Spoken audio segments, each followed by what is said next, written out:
এই অস্ত্র তো কই যাচ্ছ না? এই অস্ত্র কই যাস? মারা দোকান এদিকে নিয়ে আসো, এদিকে নিয়ে আসো, এখানে নিয়ে আসো। স্যারের কাছে নিয়ে যান, স্যারের কাছে নিয়ে যান। এখানে আসো, এখানে আসো। সব লাইন আপ, আদুপুর। এই তোর অস্ত্র কই যাচ্ছিস? মমিদুল, ওই পিস্তল পাইছো কই? পিস্তল কই পাইছো? স্যার এটা আমরা হচ্ছে কিনে আনছি। কিনে আনছো? এটা কি অরিজিনাল পিস্তল? অরিজিনাল পিস্তল? গুলি বার হয়? গুলি বের করো, অস্ত্র বের করো।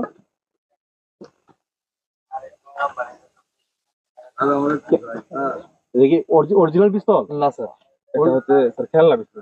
খেলনা পিস্তল? অরিজিনাল পিস্তল কই লাগিস না? হ্যাঁ? স্যারের সাথে মিথ্যা কথা। এই এটা অরিজিনাল পিস্তল বলা কই থেকে? স্যার আমি প্রথমে বুঝতে পারিনি। এই কেউ মারবো না, বুঝতে পারো নাই? না এই পিস্তলটা কি করো তোমরা? স্যার এটা দিয়ে আমরা চিন্তায় ডাকাতি করি। তোমরা কোন কোন জায়গায় ডাকাতি করো? নাজিরপুরে, তারপরে হচ্ছে মাহমুদপুরে, গুরমিয়াদপুর, কাকুলবিল, বিলডাহুর রোডে স্যার আমরা ডাকাতি করি। এইটা ব্যান্ড ডাকাতি করছো? স্যার এই পর্যন্ত আমরা 12টা ভ্যান ডাকাতি করি। আর অটো কয়টা করছো? স্যার ওটা আমরা 15টা করি। মোটর সাইকেল কয়টা করছো? স্যার মোটরসাইকেল 10টা করি।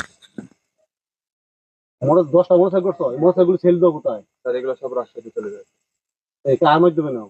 স্যার এটা হচ্ছে আমাদের ডিলার আছে, ডিলারের মাধ্যমে চলে। ডিলার নাম কি? স্যার ডিলারের নাম আব্দুল রাজ্জাক। সে আমাদের নেতৃত্বে বিএনপির একজন নেতা। সে হচ্ছে সবকিছু মানে আমাদেরকে হ্যান্ডেল করে। তোমরা এই যে চাঁদাবাজি করো? জি স্যার, চাঁদাবাজি করি।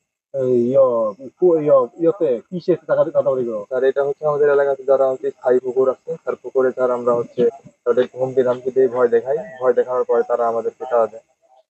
আর বীজ দাও? পুকুরে বিষ দাও? জি স্যার। মানে কয়টা পুকুরে বীজ দিছো এখন তো? স্যার এই পর্যন্ত আমি 6টা পুকুরে বীজ দিয়েছি। বীজ দেওয়ার কি বীজ কি ধরে দিয়ে দাও না কোনো হুমকি হুমকি দাও বীজ দেওয়ার আগে? স্যার হুমকি দেওয়ার আগে আমরা টাকা মানে চাই যে আমাদেরকে টাকা না দিলে পরে বীজ দিয়ে দাও। তোমাদের গডফাদার কেডা? Sir godfather Abdul Razzak.